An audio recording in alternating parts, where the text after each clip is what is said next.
We all know too well that the challenging economic times we are in and the need to act swiftly, strongly, and with focused precision to bring about economic recovery.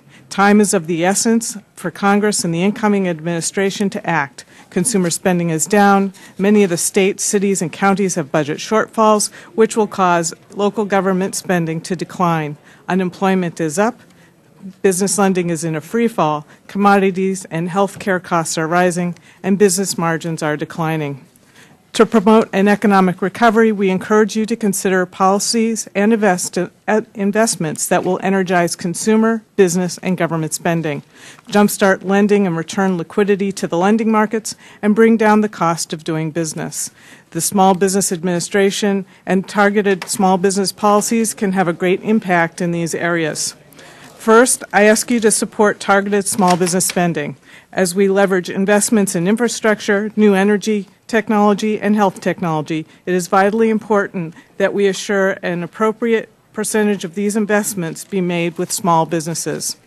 It has been discussed that a sizable amount of the investment in our economic recovery will come through the funding of state and local government infrastructure needs. This committee should assure that these funds at both federal and local levels require the federal mandated 23% participation by small business and that all socioeconomic goals be met without exception. Next, as small business lending is in a free fall, it will require very strong action to stop. Loan volume has dropped dramatically, thanks in large part to the collapse of the secondary market for small business loans, and this free fall has brought about other negatives as well. We strongly recommend that the SBA act as a catalyst to spur small business lending. The SBA should directly process small business loans and, when necessary, provide high government guarantees. Let the SBA fully process and close loans, providing the loan as an asset for purchase by the bank. We recommend that funds allocated towards unfreezing secondary markets include appropriate requirements for inclusion of small business lending. There must be secondary market participation so that lenders can sell portions of these assets to make new funds available for additional loans.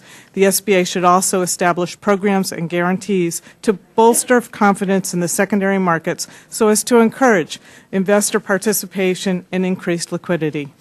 To further drive liquidity and prevent against the potential of rising defaults, the SBA should be able to engage in refinancing and underwriting, enabling lenders and borrowers to leverage this option to save the loan relationship and prevent default of bankruptcy. The SBA should also relax the rules on refinancing and be able to raise their guarantee so as to bring greater elasticity and save loan relationships. For example, many small business owners have turned to credit cards to cover their cash flow shortfalls, and in many instances, the equity in their home that was leveraged to establish a loan may have declined. We also recommend that the SBA relax some of the rules that add cost and delays to securing a loan, like life insurance requirements and job creation requirements. The final area of attention should be bringing down the cost of doing business. We recommend a combination of tools be used to decrease the cost of doing business generally and decrease the costs associated with keeping employees. We support the reduction and short-term suspension of payroll taxes, the abolishment of self-employed tax on health insurance, giving small businesses the ability and incentives to form their own health insurance groups, and extending the net operating cost carryback rules for longer terms.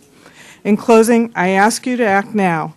As we watch the falling business lending statistics and the climbing unemployment numbers, I can assure you that the next fatality will be marked by a declining number of small businesses and increased number of business and personal bankruptcies.